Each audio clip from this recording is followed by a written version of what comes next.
the side, everything coming together. New whip, no leash, no key in it, they heat it. California on the plate, I'm out here playing for keeping. I pull up, she leaking, she want me for the weekend. My foot on the gas with the brakes, hate me or love me, you see me. Flex, yes, I got my foot on their neck. I'm out with a squad to the death, young nigga get to the checks. Flex, yes, got nothing to lose and something to prove. Young nigga come from the trench. Cuban links on my neck, tanking. Freeze, smoking on dope, that diesel. Freeze, running till I miss my season. Laid back, geeking, smoking on dope, that diesel. Young nigga gone off the deep end, running till I miss my season. I keep a stack of them blessings, I'm ballin', I'm play callin'. They chain on me matching my smile, you know that I stay saucin'.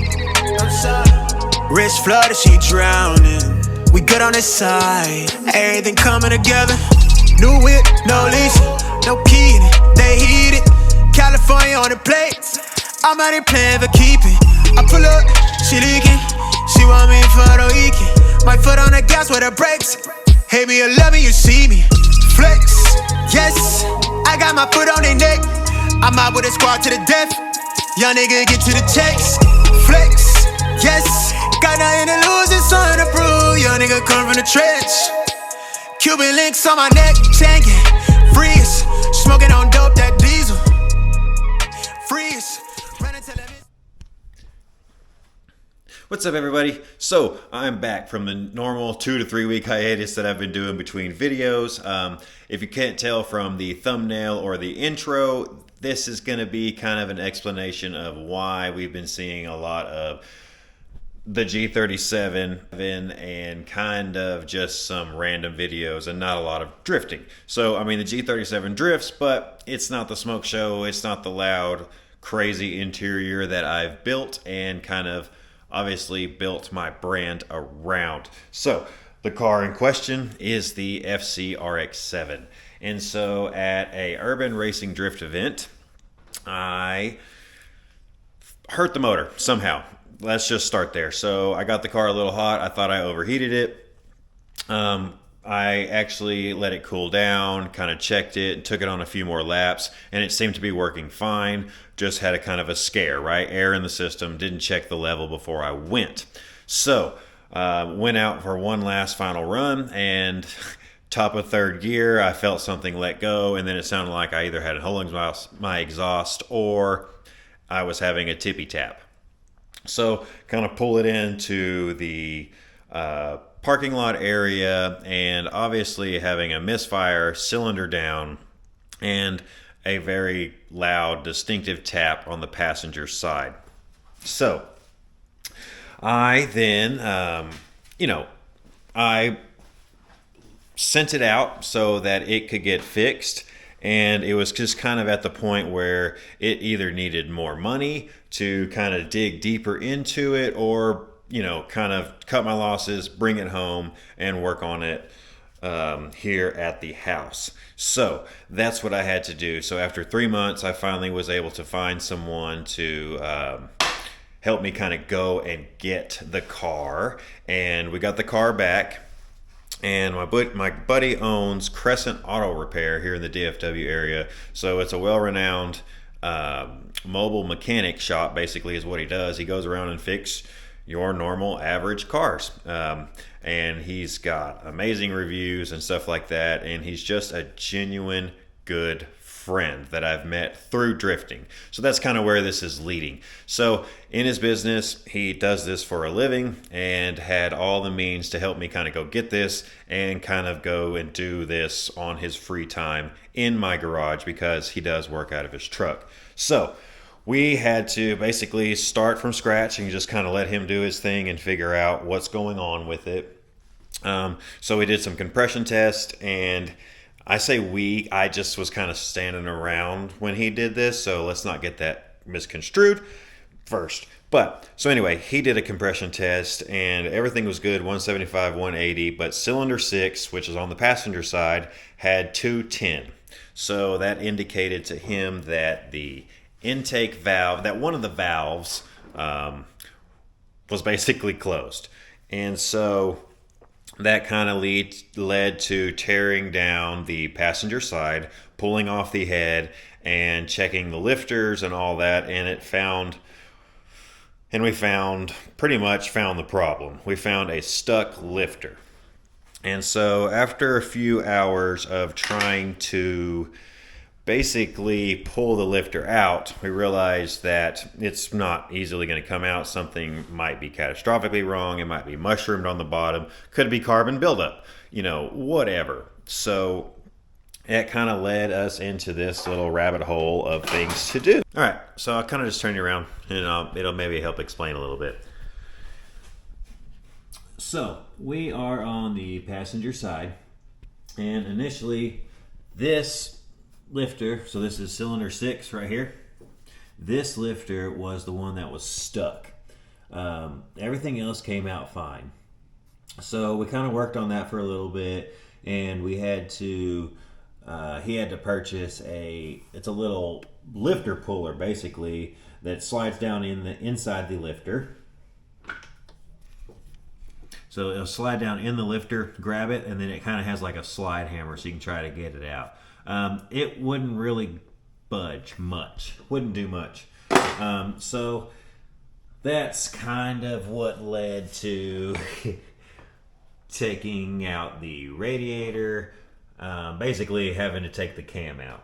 So clearly we had to take out the driver's side head.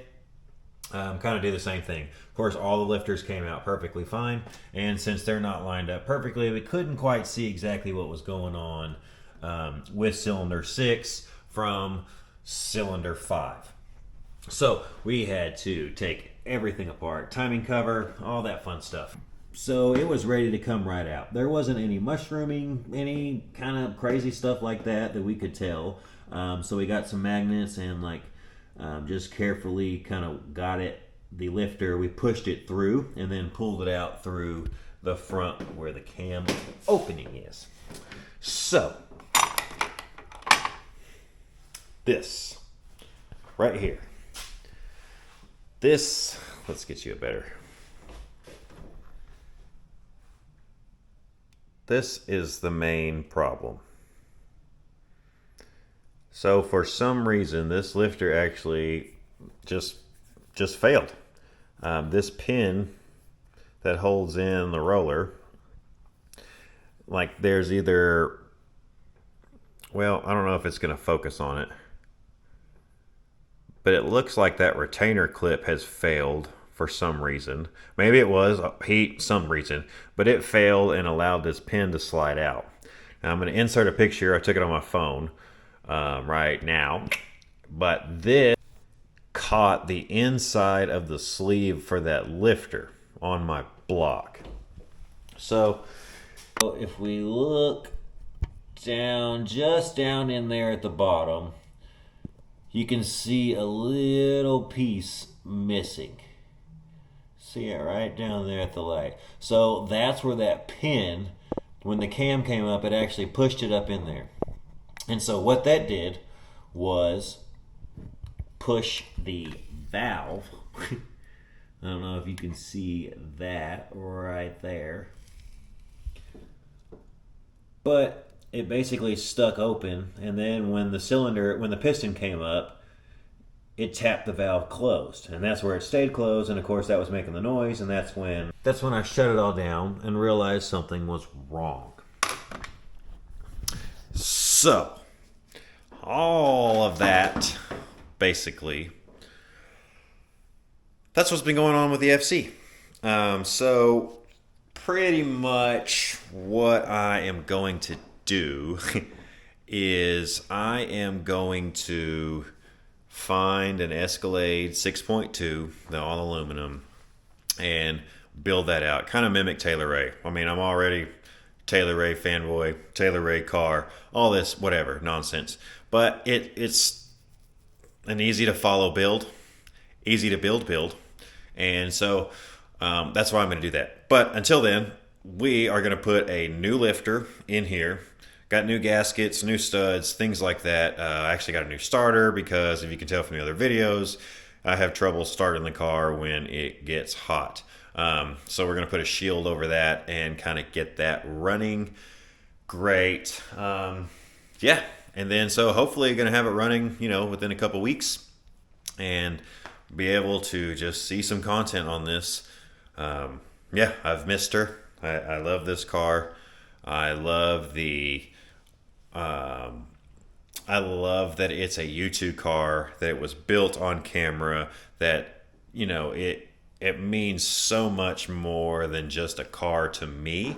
And so, that's why I'm so thankful for Patrick, who owns Crescent Auto Repair, for helping me do this. And I'm also getting to learn, and kind of something that I was like super scared to work on is really not, obviously I wouldn't have figured this out, but it's not that hard to take apart. It's not that hard. It's not going to be that hard to put together now that I've watched it.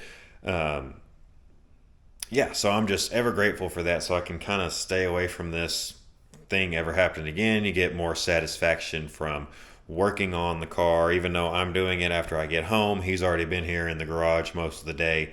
So I get, of course, to help on the easy stuff and hold the flashlight and all that fun stuff. Thanks for sticking around, always following the channel. If you can, like and subscribe, even if you don't, even if it's silly, goofy, and tired of looking at my face with the weird lighting. I appreciate it, and I can't wait to get this bad boy going again. And yeah, sending it and hopefully being able to document a new build and all of that, and hoping that I can have it built and ready in the garage, and this will still give me a lot more seat time and events, because it was taken pretty good care of. It was built pretty well. Just found out it even was dingle ball honed by Cletus and James themselves. And if you don't believe me, you can look it up. I'll put the link in the description to Taylor Ray's video. So anyway, peace out. Thank you very much, and have a great